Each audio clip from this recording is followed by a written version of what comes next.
Question आपके सामने लेकर आए हैं, ये क्वेश्चन है एक तीर और तीन निशानों का, क्योंकि इसमें आपको जो कंसेप्ट पढ़ाया है उसका बहुत शानदार है। तो ये क्वेश्चन जो है वो एक तीर और तीन निशानों पर हिट करेगा। ये तो एक क्वेश्चन से हमने तीन निशाने हिट करने की कोशिश करी है। जरा एक बार सब लोग देखें, मल्टीपल चॉइस क्वेश्चन है, the question is multiple choice. एक बार जरा ध्यान से सब बच्चे क्वेश्चन को देखें और बताएं क्या होगा।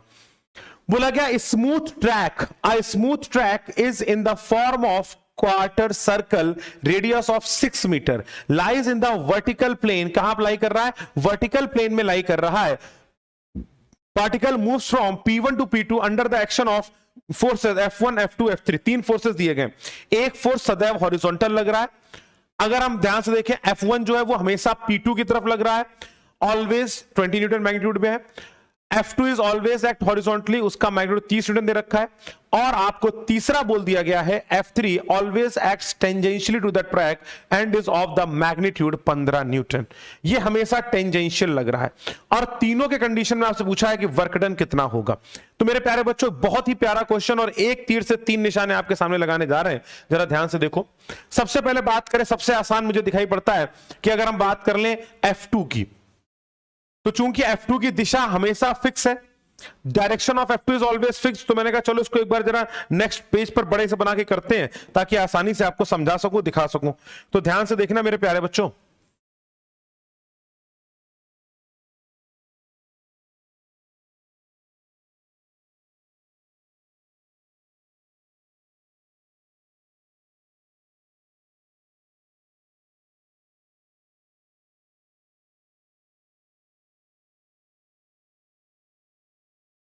ये क्वार्टर सर्कल है, एक कोई ब्लॉक यहां रखा हुआ है। मेरे प्यारे बच्चों, सब बच्चे ध्यान से देखिएगा। पहला बहुत इंपॉर्टेंट क्वेश्चन, बहुत ही बढ़िया क्वेश्चन। ब्लॉक यहां से स्टार्ट करता है मोशन, ये ब्लॉक है, ठीक है ना। पहला फोर्स जो लग रहा है वो हमेशा इस पॉइंट की तरफ लग रहा है, ऑलवेज एक्टिंग टुवर्ड्स पॉइंट। एक फोर्स हमेशा किधर की तरफ लग रहा है? हॉरिजॉन्टल डायरेक्शन में। और एक फोर्स हमेशा टेंजेंशियल डायरेक्शन में लग रहा है, it is always acting tangentially. तीन फोर्सेस, तीनों की बातें आपको यहां पर बता दी गई हैं। पहला फोर्स है F1, फिर F2, फिर F3, ठीक है ना। ये वाला फोर्स जो टुवर्ड्स द, अच्छा सबसे पहले मुझे बताओ, ये हो गया F2, ये हो गया, सॉरी ये हो गया F1, ये हो गया F2 और ये हो गया F3। अब पहले मुझे बताओ, इन सभी में सबका मैग्नीट्यूड कांस्टेंट है। आपने कहा सर F1 का मैग्नीट्यूड दे रखा है 20 न्यूटन, F1 का, F2 का दे रखा है 15 न्यूटन और एक का दे रखा 30, नहीं इसका F2 का 15 है, F2 का 30 है और F3 का जो है वो दे रखा है 15 न्यूटन, ठीक है ना। अच्छा पहले मुझे बताओ विच फोर्स इज कांस्टेंट, जल्दी से मुझे बता दो पहले फटाफट, कौन सा फोर्स इन सभी में कांस्टेंट है? विच फोर्स इज कांस्टेंट, कौन सा फोर्स मेरे प्यारे बच्चों कांस्टेंट है? Which force is constant? Option आपके सामने है, A F1, B F2, C F3, D all. Which force is constant? कौन सा बोला आपने? F2, वेरी गुड, बहुत शानदार। कैसे बोला? कैसे बोला? आपने कहा सर दिशा भी परिवर्तित नहीं हो रही है और मैग्नीट्यूड भी परिवर्तित नहीं हो रहा है। कई बच्चों के मन में ऑप्शन नंबर बाकी भी आए, ऑल भी आए। बेटा देखो F1 की अगर आप बात करोगे तो अगर लोकेशन चेंज हो गई, अगर लोकेशन चेंज होकर यहां से यहां पहुंच गया तो बेटा मेरे F2 की दिशा बदल जाएगी। तो F2 की दिशा भी बदल जाएगी क्योंकि अब इस डायरेक्शन में फोर्स लगेगा F2, और F3 की दिशा अब टेंजेंशियल इधर की तरफ हो जाएगी, लेकिन F2 की दिशा अभी भी सेम रहेगी। तो आप बोलेंगे सर F2 जो है वो एक कांस्टेंट नेचर का फोर्स है, F1 बदल रहा है और F3 बदल रहा है। तो पहला ऑप्शन क्या आ गया? आपने कहा सर F2। तो क्या मैं डायरेक्टली लिख सकता हूं वर्क डन बाय F2 कितना होगा? अगर फोर्स कांस्टेंट नेचर का होता है तो हमारे लिए वर्क डन बाय फोर्स लिखने का सिंपल तरीका, प्रारंभिक बिंदु से अंतिम बिंदु के बीच के डिस्प्लेसमेंट देख लो और कितना डिस्प्लेसमेंट फोर्स की दिशा में हुआ है, FD cos थीटा, बोलो यही आएगा कि नहीं आएगा? तो अगर मैं सिंगल लाइन में सॉल्यूशन पूछता आपसे तो क्या मेरे प्यारे बच्चे मेरे को बोल सकते हैं कि वर्क डन बाय F2 कितना होगा? What is the work done by F2? F2 के द्वारा किया गया काम कितना होगा? आपने कहा सर F2 का मैग्नीट्यूड है 30 न्यूटन और रेडियस दे रखी है 6 मीटर, रेडियस दे रखी है 6 मीटर मेरे प्यारे बच्चों, और आपसे पूछा गया है कि क्या होगा वर्क डन। यहां पर अगर देखिए रेडियस दे रखी 6 मीटर और F2 दे गया है 30 न्यूटन। अब आपसे पहला क्वेश्चन पूछा गया कि भाई साहब वर्क डन क्या होगा। वर्क डन F2 कैसे लिखते हैं? आपने कहा सर देखो 30 into displacement in D cos theta आता, और डी कॉस थीटा का मतलब क्या? Displacement in direction of force कितना हो जाता? आर के बराबर। तो 30 इंटू आर, इस दिशा में हॉरिजॉन्टल दिशा में यहां से यहां आने में हॉरिजॉन्टल की दिशा में कितना डिस्प्लेसमेंट हुआ? क्या आगे की तरफ 6 मीटर गया कि नहीं गया? अगर हम डायरेक्टली देखते डिस्प्लेसमेंट यहां से यहां हुआ, फोर्स की दिशा इधर की तरफ थी, तो फोर्स की दिशा में डिस्प्लेसमेंट कितना हो गया? 6 मीटर का। बोलो हुआ या नहीं हुआ? सब बच्चा पार्टी ध्यान से देखो, ध्यान से देखो, एक एक पॉइंट को क्लियर करो मन में। ये प्रारंभिक से अंतिम बिंदु है और ये वाला फोर्स इस दिशा में लग रहा है। The force is acting in this direction. तो अगर हम बोलेंगे डिस्प्लेसमेंट का तो यही वाला एंगल तो थीटा हो जाएगा, तो अपन बोलेंगे डी कॉस थीटा। तो यहां से सीधे सीधे बात करते तो ये रेडियस के बराबर हो जाता, तो 30 into 6 that is equal to 180 joule. तो पहला वाला आंसर तुम्हारा निकल के आ गया 180 जूल। कितना आ गया? 180 जूल। आपने कहा सर बहुत बढ़िया। सर कह रहा पोल पोल पोल, अच्छा पोल पोल पोल, अरे भैया अच्छा भैया, पहली बात हो गई। For which force the angle between displacement and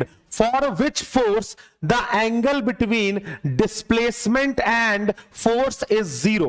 किसके बीच का एंगल जीरो है? ये यहीं पर मैं क्वेश्चन लिख रहा हूं। For which force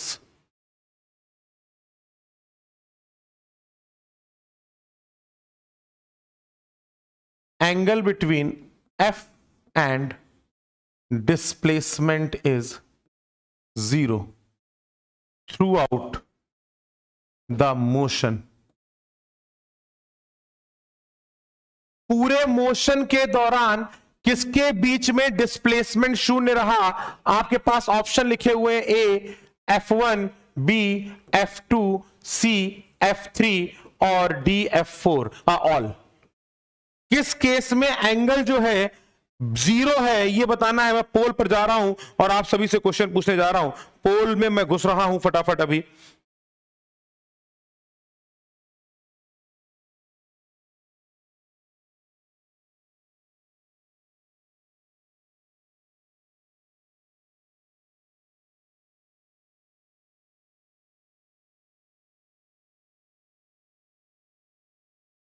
single choice, pole start. Pole start किया है, बताओ किसके बीच का एंगल हमेशा जीरो रहा है? किसके बीच का एंगल हमेशा जीरो रहा है? ये आपसे पूछा गया है। F1, F2 और F3 या ऑल? क्या कर रही है अरे बच्चा? किसके बीच का एंगल 0 डिग्री रहा है हमेशा?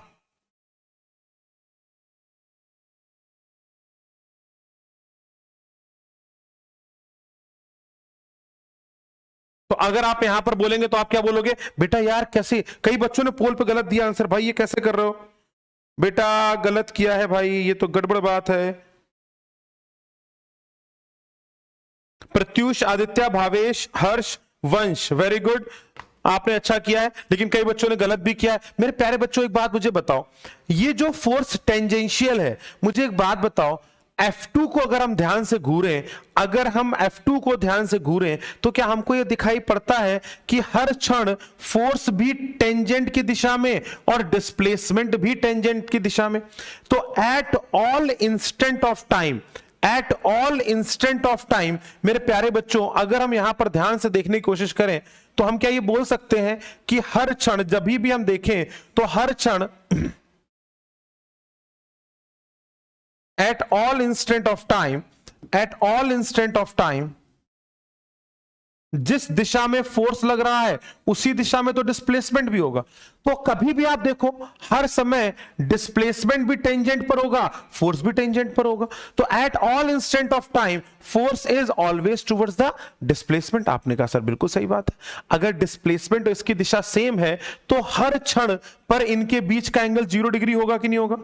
आपने कहा सर बिल्कुल ठीक है। फोर्स का मैग्नीट्यूड कांस्टेंट है कि नहीं है? आपने कहा सर बिल्कुल ठीक है। तो मैंने कहा वर्क डन कैसे लिखेंगे? आपने कहा सर वर्क डन होता है F डॉट डी।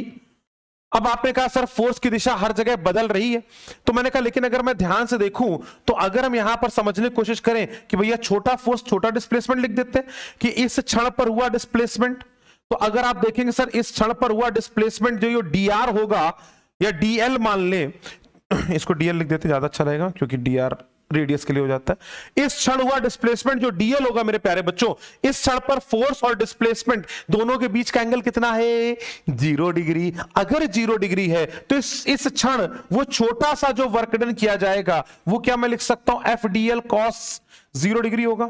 आपने कहा सर बात सही, और हर क्षण किसी भी क्षण में देख लो ये एंगल हमेशा 0 डिग्री आने वाला है। क्या ये बात मैं सही बोल रहा हूं? क्या ये बात मैं सही बोल रहा हूं कि भाई साहब हर क्षण एंगल जो होगा 0 होगा? अभी F2 पर आ रहे हैं, F2 का एंगल 0 कहां है डिस्प्लेसमेंट के साथ बेटा? F2 का एंगल कहां 0 है बेटा? अभी बात कर रहे हैं, पहले F3 को देख लो, यहां पर जो थर्ड नंबर का फोर्स है अपना। तो अब अगर अपन इंटीग्रेट करते हैं तो आपने बोला सर DW, F का मैग्नीट्यूड तो कांस्टेंट ही है, बाहर आ गया 15, इंटीग्रेशन के अंदर हो गया DL। लंबाई कितनी हो गई? आपने कहा सर वर्क डन हो जाएगा 15 गुणे लंबाई, पाथ की लंबाई कितनी है? आपने कहा सर 1/4 हो गया सरकमफेरेंस का, it is equal to pi r/2। कितना हो गया? 15 गुणे पाई गुणे 6/2। इससे ये कैंसिल हो जाएगा मेरे प्यारे बच्चों, और ये आ जाएगा 3 और 15 3 45, तो ये हो गया 45 पाई। सबसे इंपॉर्टेंट चीज क्या देखी यहां पर? अगर फोर्स टेंजेंशियल लग रहा है, अगर फोर्स टेंजेंशियल लग रहा है तो हर एक क्षण पर फोर्स और डिस्प्लेसमेंट के बीच का एंगल 0 डिग्री है, 0 डिग्री है, 0 डिग्री, हर समय पर 0 डिग्री है। तो भाई साहब फोर्स का मैग्नीट्यूड तो कांस्टेंट है 15 ही है, तो मैग्नीट्यूड बाहर आ गया, एंगल हो गया 0 डिग्री, सीधे सीधे लंबाई का इंटीग्रेशन करना है, लेंथ ऑफ द पाथ कितना हो गया? पाई r/2, वैल्यू रख दी, आंसर निकल कर आ गया। क्या बोलो ये बात समझ में आती है?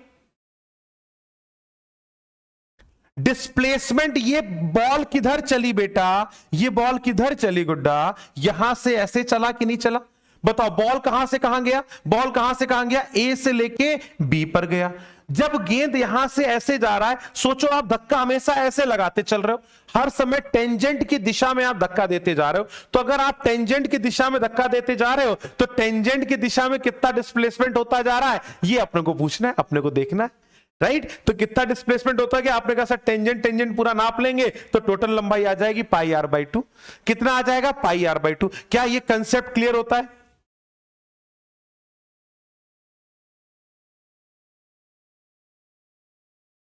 अच्छा, अब मेरी बात को समझना। तो पहला हो गया F2, F2 की दिशा किधर की तरफ? हॉरिजॉन्टल, आगे की तरफ। और डिस्प्लेसमेंट की दिशा, अगर टोटल डिस्प्लेसमेंट की बात करोगे तो टोटल डिस्प्लेसमेंट यहां से यहां हुआ, ये आपका नेट डिस्प्लेसमेंट है। और हर क्षण जो डिस्प्लेसमेंट हो रहा है वो हर क्षण का डिस्प्लेसमेंट कुछ इस तरीके से, यहां पर ऐसे ऐसे बॉल चढ़ते हुए ऊपर की तरफ गई, तो हर क्षण तो बॉल इसके ऊपर गई कि नहीं गई? तो हर क्षण डिस्प्लेसमेंट यहां से यहां हुआ। अगर टोटल डिस्प्लेसमेंट की बात करते तो यहां से यहां का होता, और अगर हर क्षण की बात करी तो यहां से यहां का। अब हम आते हैं नेक्स्ट पॉइंट पर।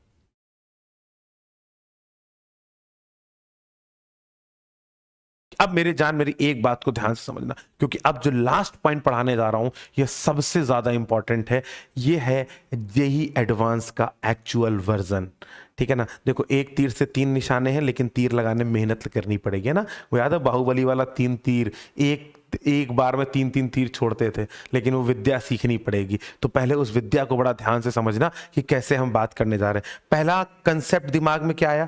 हॉरिजॉन्टल फोर्स, तो हॉरिजॉन्टल का डिस्प्लेसमेंट ले लिया। टेंजेंशियल फोर्स था तो टेंजेंशियल का वर्क डन ले लिया। आपने कहा सर बिल्कुल ठीक बात है। और अब हम इसी चीज को तीसरे तरीके से आपको समझाने जा रहे हैं। कंसेप्चुअली तो मैंने आपको समझा रहा हूं, पहले कंसेप्चुअली समझोगे और फिर उसको एक लाइन में समझने की कोशिश करोगे। मेरे प्यारे बच्चों, मेरी बात को ध्यान से समझना। थर्ड पॉइंट पर पहले मुझे बताओ, F3 जो F1 फोर्स है ये हमेशा किस बिंदु की तरफ लग रहा है? क्या बोला गया आपसे? बोला गया F3 is always towards P2। ये जो P2 बिंदु है हमेशा इसकी तरफ लग रहा है। बहुत धमाकेदार, अब बात जो होने जा रही बहुत धमाकेदार है, इसको सब बच्चे ध्यान से। F2 में क्या एंगल होगा बेटा? F2 में एंगल बेटा ये थीटा होगा ना बेटा, 45 डिग्री का एंगल। ओहो, F2 में बेटा एंगल ये थीटा 45 डिग्री हो जाएगा ना गुड्डा। ये हाफ एंगल बनेंगे कि नहीं बनेंगे रेडियस, तो ये एंगल 45 डिग्री हो जाएगा। तो आप यहां से टोटल लंबाई लो या आप सिंपल ले लो, ये 6√2 होगी तो इसका प्रोजेक्शन लोगे तो 6 cos 45 डिग्री 6 आ जाएगा, उसमें कौन सी बड़ी बात है। समझ में आता है क्या, एंगल 45 डिग्री हो जाएगा। डीएल कैसे आया, बेटा मेरे ये जो पार्टिकल डिस्प्लेस हुआ है, ये पार्टिकल किस दिशा में गया बेटा बताओ, पार्टिकल कैसे डिस्प्लेस हुआ, इस सरकमफेरेंस पे चला है कि नहीं चला, पार्टिकल किस पे चला बेटा, इस सरकमफेरेंस पे चला, यही तो हुआ। अब मुझे बताओ हर क्षण फोर्स कैसे लग रहा है, टेंजेंट की दिशा में। पार्टिकल किधर चलेगा, पार्टिकल भी क्या टेंजेंट की दिशा में चलता जा रहा है। अगर कोई पार्टिकल एक सर्कल पे चलता है तो उसके चलने की दिशा किधर की तरफ होती है, अलोंग द टेंजेंट होती है कि नहीं होती, क्या उसके चलने की दिशा अलोंग द टेंजेंट होती है मेरे प्यारे बच्चों, राइट। अब बहुत ध्यान से समझना, इसमें कुछ बच्चे कंफ्यूज हुए, जरा एक बार मैं इसको ध्यान से समझाता हूं। पहले मुझे एक बात बताओ, जब ये पार्टिकल चला मेरे प्यारे बच्चों तो ये कहां से कहां गया, ध्यान से देखना। ओहो, मैं एक बार इसको रीड्रॉ करता हूं, जरा सब बच्चा ध्यान से देखेगा ना। मुझे बताओ अगर मैं बोलता कि ये पार्टिकल यहां से चल के यहां पहुंचे, तो मुझे बताओ what is the direction of motion, क्या डायरेक्शन ऑफ मोशन कांस्टेंट है क्या, इस समय पर पार्टिकल की दिशा किधर होगी चलने की, क्या पार्टिकल इस दिशा में चल रहा होगा, जब पार्टिकल यहां होगा तो पार्टिकल किस दिशा में चल रहा होगा, जब पार्टिकल यहां होगा तब पार्टिकल किस दिशा में चल रहा होगा। पहले मुझे एक बात बताओ, किस दिशा में चलेगा, पार्टिकल की क्या वेलोसिटी हमेशा अलोंग द टेंजेंट होती है कि नहीं होती, इस रास्ते पे चल रहा है तो जिस रास्ते पे चलता है पार्टिकल की वेलोसिटी हमेशा टेंजेंट की दिशा में होती है या नहीं होती। बोलो भाई फटाफट बोलो, फटाफट बोलो, फटाफट बोलो, क्या ये बात समझ में आती है क्या।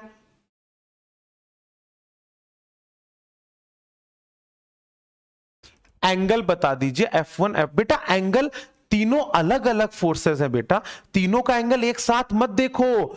आपसे पूछा गया है for which force angle between the force and displacement is 0 through out the motion, ये वर्ड समझो, मोशन के दौरान 0 थ्रू आउट द मोशन, जब तक ये मोशन हुआ है तब तक इनके बीच का एंगल जो रहा है वो किसमें 0 डिग्री रहा है, ये आपसे पूछा गया है। क्या ये बात पहले समझना, आप पहले एक एक करके मैं तीनों को एक बार रिपीट करूंगा, सब लोग पहले ध्यान से देखो। ये फोर्स हमेशा टेंजेंशियल दिशा में, बोलो हाँ या ना। तो पहले मुझे एक बात बताओ कि पार्टिकल का डिस्प्लेसमेंट की डायरेक्शन क्या होगी, particle will always move along tangent, क्या ये स्टेटमेंट सही है या गलत है। पार्टिकल अगर इस रास्ते पे चलता है तो पार्टिकल जिस रास्ते पे चलता है उसके टेंजेंट की दिशा में चलता है या नहीं चलता है, ये बताओ पहले कितने लोग इस बात से एग्री कर रहे हैं। कुछ कंफ्यूजन मन में आया, चलो उसको निकालते हैं पहले फटाफट। पहले मुझे बताओ कितने बच्चे इस बात से एग्री करते हैं कि सर पार्टिकल जो चला होगा वह अलोंग द सर्कमफेरेंस चला होगा, यह बात से आप एग्री करते हैं या नहीं करते हैं, जल्दी से बताओ मेरे प्यारे बच्चों। Very good very good very good, बहुत बढ़िया बहुत बढ़िया बहुत बढ़िया, वेरी गुड, आपने कहा सर बहुत बढ़िया। तो बेटा मुझे एक बात बताओ, यहां पर फोर्स F3 कैसा फोर्स है, आपने बोला सर F3 के लिए बोला गया है F3 ऑलवेज एक्ट टेंजेंशियली, क्या बोला गया स्टेटमेंट, ऑलवेज एक्ट टेंजेंशियली, यही तो लिखा है। F3 के लिए क्या लिखा है बेटा क्वेश्चन में, क्या लिखा है F3 के लिए, ध्यान से देखो, F3 ऑलवेज एक्ट्स टेंजेंशियली, कैसे लिखा है बेटा ये, टेंजेंशियली टू द ट्रैक। तो F3 और डिस्प्लेसमेंट क्या दोनों हमेशा एक ही दिशा में हुए हैं या नहीं हुए हैं, चलो जल्दी से बताओ बेटा मेरे, फटाफट बताओ गुड्डा, जल्दी से बोलो, बात को पूरी तरीके से समझना। क्या हर समय F3 और जो भी डिस्प्लेसमेंट, तो अगर मैं इस क्षण पर डिस्प्लेसमेंट देखूं, तो अगर इस क्षण पर एक छोटा सा डिस्प्लेसमेंट dl हुआ हो तो फोर्स की दिशा और इस क्षण पर होने वाले डिस्प्लेसमेंट की दिशा, क्या दोनों की दिशा सेम है या अलग अलग है, बताओ मुझे, इस फोर्स की दिशा और इस डिस्प्लेसमेंट की दिशा क्या सेम है या अलग अलग है, जल्दी से बोलो फटाफट बोलो, सेम है या अलग अलग है, सेम है, पक्की बात है।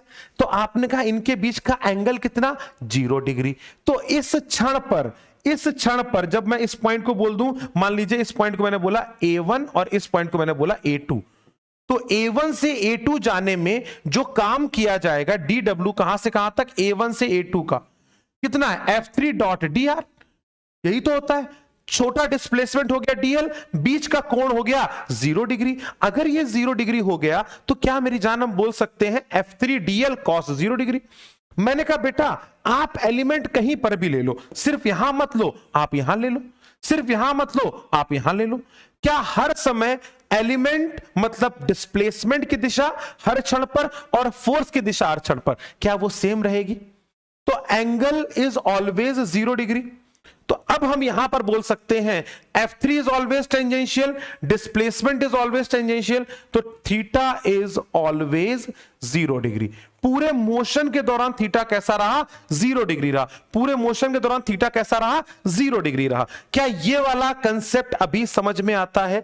तो हमने सिर्फ और सिर्फ लंबाई को इंटीग्रेट किया, तो चूंकि फोर्स टेंजेंशियल था तो लंबाई भी हमने टेंजेंशियल ले ली। इसको दिमाग में रखने का तरीका क्या है? अगर force tangential to the path है तो लंबाई भी टेंजेंशियल टू द पाथ लेनी पड़ेगी। हम लोग क्या लिखते थे? Force multiplied by displacement in direction of force. Direction of force tangential, तो टेंजेंट की दिशा का कितना डिस्प्लेसमेंट हुआ? तो आप बोलेंगे टेंजेंट की दिशा में चलते जाएंगे तो सरकमफेरेंस के बराबर हो जाएगा। तो सरकमफेरेंस कितनी हो गई? Pi r by 2। Now we can get it. क्या ये बात मेरे प्यारे बच्चों को क्लियरली समझ में आती है? ठीक है, अच्छा मेरे बच्चे अब यहां पर आओ। कुछ बच्चों ने यहां पर भी डाउट आया, इसको भी पहले ध्यान से समझो। किसी बच्चे का डाउट यहां पर भी है थोड़ा थोड़ा, तो इस पूरे डाउट को एक बार पहले क्लियर कर लेते हैं, ठीक है ना।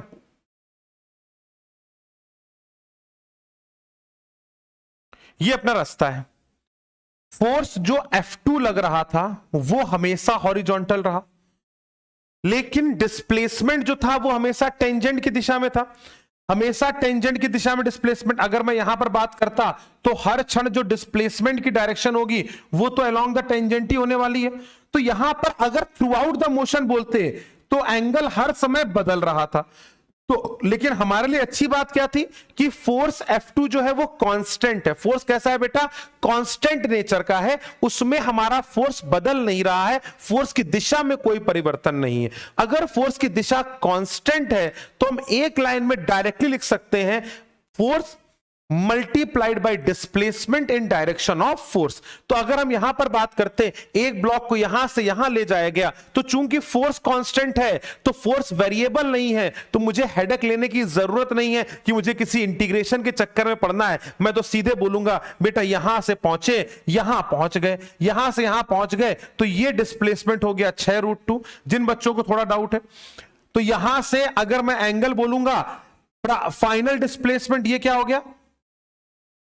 Final displacement. हर क्षण का डिस्प्लेसमेंट भले ही अलग हुआ हो, लेकिन फाइनल डिस्प्लेसमेंट तो यही हुआ। फोर्स किधर की तरफ? इधर की तरफ। इनके बीच का एंगल थीटा कितना हो गया? आपने बोला 45 डिग्री। वर्क डन कितना हो जाएगा? आपने बोला force F into displacement 6√2 into cos 45 degree 1/√2। आप ऐसे भी लिख देते तो फोर्स हो गया 30 गुणे 6√2 इंटू 1/√2। √2 से √2 कैंसिल, ये आ जाएगा 180 जूल। ये भी अपने को समझ में आता है। इसमें बताओ फटाफट, क्या इसमें एकदम सारी बातें क्लियर होती हैं? अगर यहां तक ये दोनों कंसेप्ट आपके दिमाग में बैठते हैं कि अगर फोर्स कांस्टेंट है तो फोर्स की दिशा में डिस्प्लेसमेंट देखना है, अगर फोर्स टेंजेंशियल है तो टेंजेंशियल पाथ की लंबाई को लेना है, इन दोनों कंसेप्ट अगर दिमाग में प्रॉपरली बैठ जाते हैं तो जल्दी से दिल दे के देखो, जल्दी से मेरे प्यारे बच्चों, अगर दोनों पॉइंट समझ में आते, दोनों पॉइंट परफेक्ट समझ में आने चाहिए बेटा। परफेक्ट है, क्योंकि देखो एक कंसेप्ट सारी बातें, ये वो क्वेश्चन है जब आप रिवाइज करोगे ना बेटा, तो इस क्वेश्चन को एक बार रिवाइज कर लोगे तो तुम्हें वर्क डन पढ़ना नहीं पड़ेगा। तुम एक लाइन में सारी चीजें रिवाइज कर जाओगे कि हाँ भाई फोर्स कांस्टेंट होगा तो force into displacement in direction of force. तो फोर्स कैसा है? कांस्टेंट। तो वर्क डन बाय फोर्स क्या लिखेंगे? Force into displacement in direction of force. तो यहां पर जल्दी से लिख भी लीजिएगा, वर्क डन बराबर force into displacement in direction of force. क्योंकि फोर्स कांस्टेंट था तो हम डायरेक्टली अपना ये यूज कर सकते। अब हम आते हैं इसके तीसरे पार्ट पर जो कि बहुत ही महत्वपूर्ण है, मतलब F1 के ऊपर। और उन्होंने F1 के लिए बोला है कि F1 is always acting towards point P2। किसकी तरफ लग रहा है? P2 की तरफ लग रहा है। तो जरा आओ और F1 के बारे में अब चर्चा करना शुरू करते हैं, क्योंकि ये क्वेश्चन बहुत ही धमाकेदार, बहुत ही शानदार, बहुत ही प्यारा क्वेश्चन है।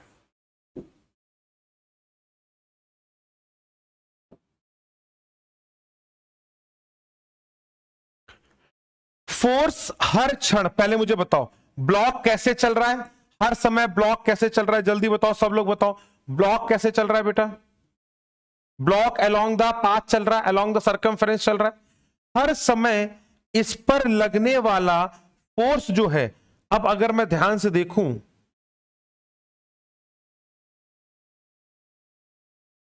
डिस्प्लेसमेंट हर क्षण ऐसा हो रहा है और फोर्स की दिशा भी हर समय बदल रही है। तो पहले बताओ फोर्स F1 इज वेरिएबल और कांस्टेंट? सबसे पहले सब बच्चे बताओ ये फोर्स वेरिएबल है या कांस्टेंट है? जल्दी बताओ। F1 इज वेरिएबल और कांस्टेंट। फोर्स कैसे लग रहा है बेटा?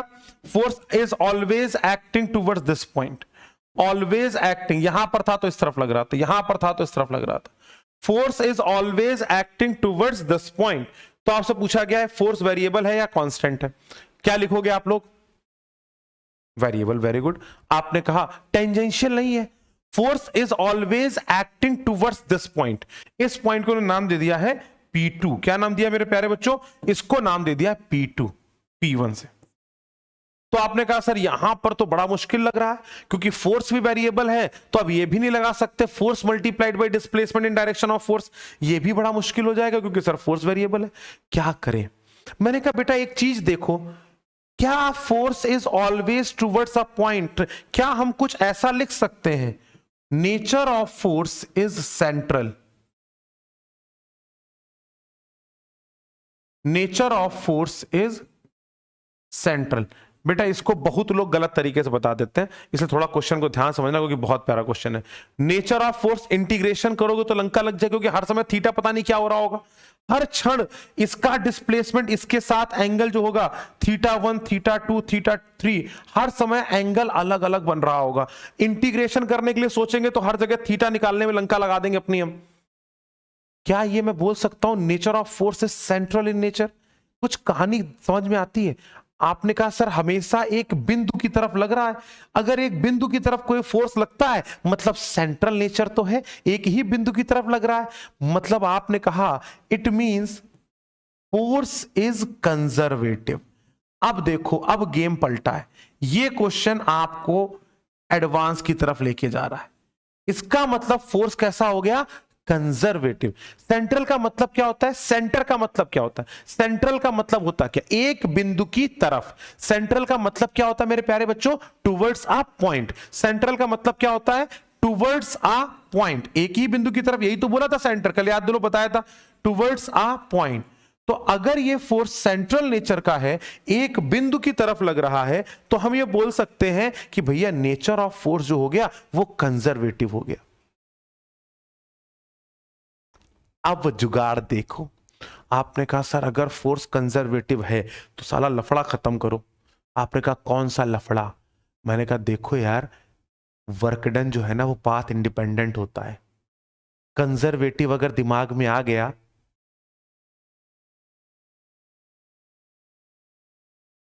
तो क्या लिखेंगे? आपने कहा सर, एक आदमी बोल रहा है,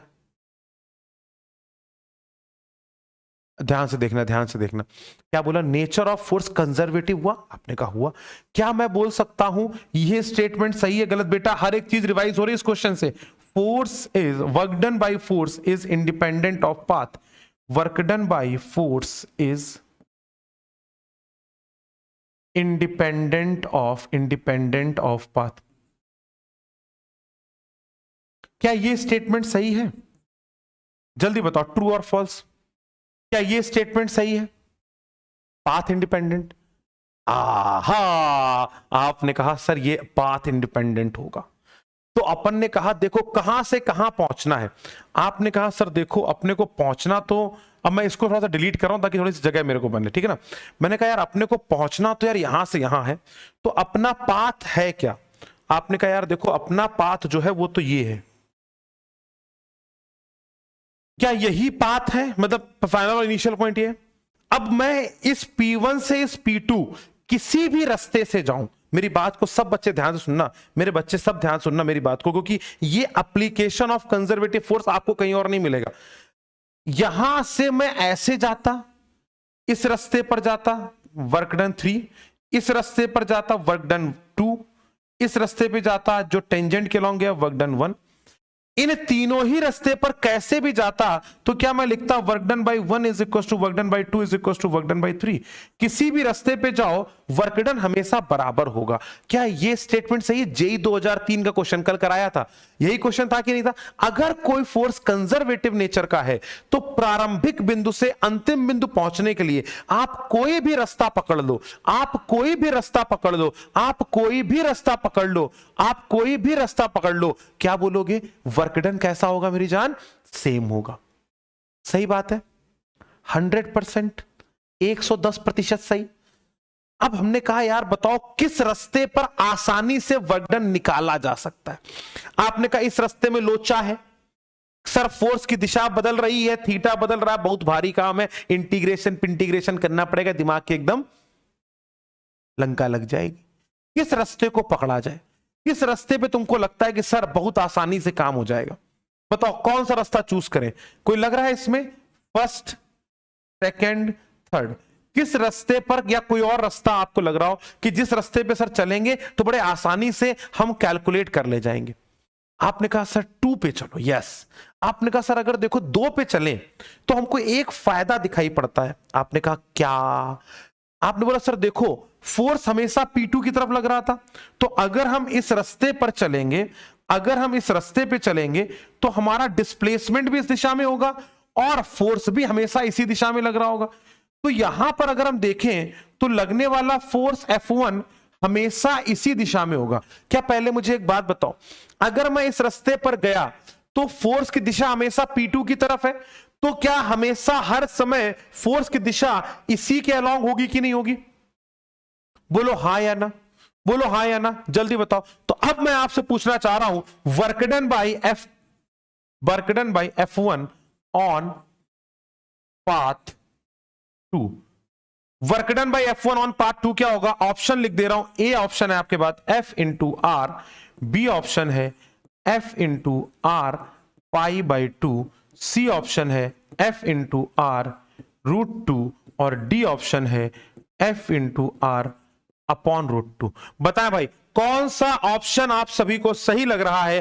पोल मैं आपका शुरू कर रहा हूं, जरा मेरे प्यारे बच्चे फटाफट आंसर को ठोकें और आंसर को बोले क्या होगा, व्हाट इज द करेक्ट वाला आंसर, जल्दी से बताओ। Pole is been started.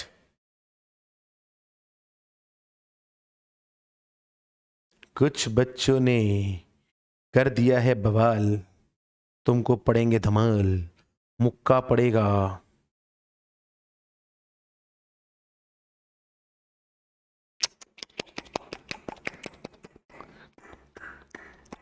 अरे नालायक, अरे नालायक।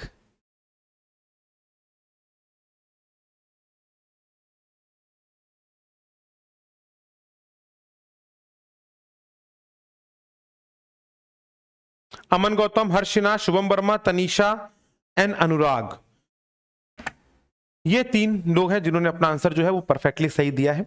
अब मतलब अच्छा दिया, परफेक्ट दिया। The correct answer is C. अरे यार मेरी बच्चे, क्या हमने बोला? सिंपल बात बताओ। अच्छा क्या बोला हम लोगों ने कि यार देखो फोर्स इस दिशा में, डिस्प्लेसमेंट भी इस दिशा में, तो अगर हम अलोंग पाथ 2 बात करें तो फोर्स की दिशा भी नहीं परिवर्तित हो रही है, ना ही डिस्प्लेसमेंट परिवर्तित हो रहा, दोनों के बीच का एंगल 0 डिग्री है। तो यहां से यहां की दूरी कितनी हो जाएगी? आपने बोला सर अगर रेडियस r है तो ये दूरी हो जाएगी r रूट 2।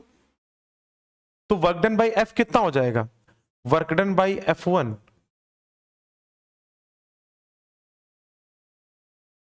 On path 2।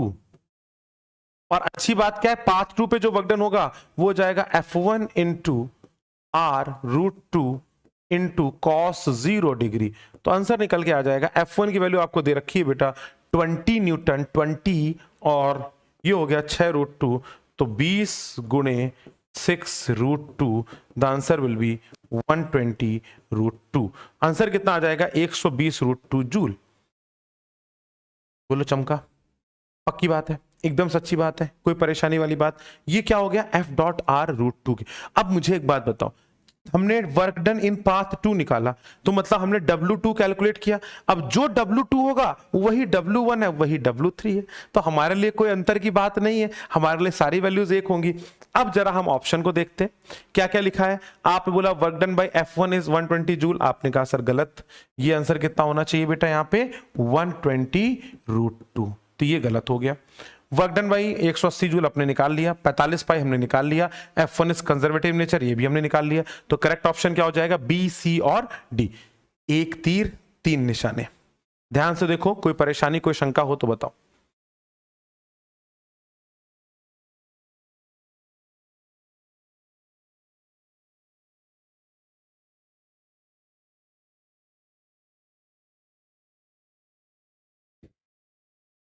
क्या फील आया प्योर एडवांस लेवल का, मौज आ गई। BCD will be the correct answer. ये है एक्चुअल एडवांस लेवल, राइट। तो बहुत शानदार क्वेश्चन, बहुत शानदार आंसर।